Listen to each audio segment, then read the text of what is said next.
Hi everyone. ഇന്ന് September 10 world suicide prevention day ആണ്. ഒരു വർഷത്തിൽ 8 ലക്ഷത്തോളം ജനങ്ങൾ ആത്മഹത്യ ചെയ്തു വരുന്നതായിട്ട് കണക്കുകൾ രേഖപ്പെടുത്തുന്നു. എന്തുകൊണ്ടാണ് ആത്മഹത്യകൾ ഇത്രയധികം വർദ്ധിക്കുന്നത്? ആത്മഹത്യക്കുള്ള പ്രധാനപ്പെട്ട കാരണങ്ങൾ എന്താണെന്ന് വെച്ചാൽ, ഒന്ന് ഐസൊലേഷൻ ആണ്, മറ്റൊന്ന് മറ്റുള്ളവർക്ക് ഒരു ഭാരമായി തോന്നുക എന്നുള്ളതാണ്. അതുപോലെ തന്നെ ഹോപ്പ്ലെസ്നെസ്, പ്രതീക്ഷകൾ ഇല്ലാതാവുക എന്നുള്ളതും ഇതിനൊരു പ്രധാനപ്പെട്ട റീസൺ ആണ്. മറ്റ് പ്രധാന കാരണങ്ങൾ എന്ന് പറഞ്ഞാൽ ചില മാനസികമായ രോഗങ്ങൾ കൊണ്ടും ആത്മഹത്യ പ്രവണത കണ്ടുവരാറുണ്ട്. Bipolar, depression, anxiety, borderline personality തുടങ്ങിയ രോഗങ്ങൾ ഉള്ള ആളുകളിലും സൂയിസൈഡൽ ഐഡിയേഷൻ കണ്ടുവരാറുണ്ട്.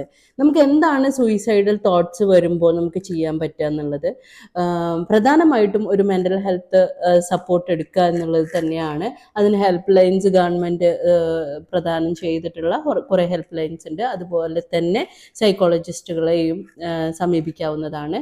മറ്റ് ചില അവസ്ഥകളിൽ അവർക്ക് മെഡിക്കേഷൻസ് എടുക്കേണ്ടി വരും. ആൻറ്റി ഡിപ്രസൻ്റ്, അതേപോലെ തന്നെ മൂഡ് സ്വിങ്സിനുള്ള മെഡിസിൻസും പ്രൊവൈഡ് ചെയ്യാറുണ്ട്. CBT, DBT പോലെയുള്ള തെറാപ്പികളും മൈൻഡ്ഫുൾനെസ്, റിലാക്സേഷൻ തെറാപ്പി പോലെയുള്ള തെറാപ്പികളും നമ്മൾ ഈ സൂയിസൈഡൽ പ്രിവെൻഷന് വേണ്ടിയിട്ട് കൊടുത്തു വരാറുണ്ട്. പ്രധാനമായിട്ടും നമ്മുടെ മാനസിക ആരോഗ്യം തന്നെയാണ് ആവശ്യം.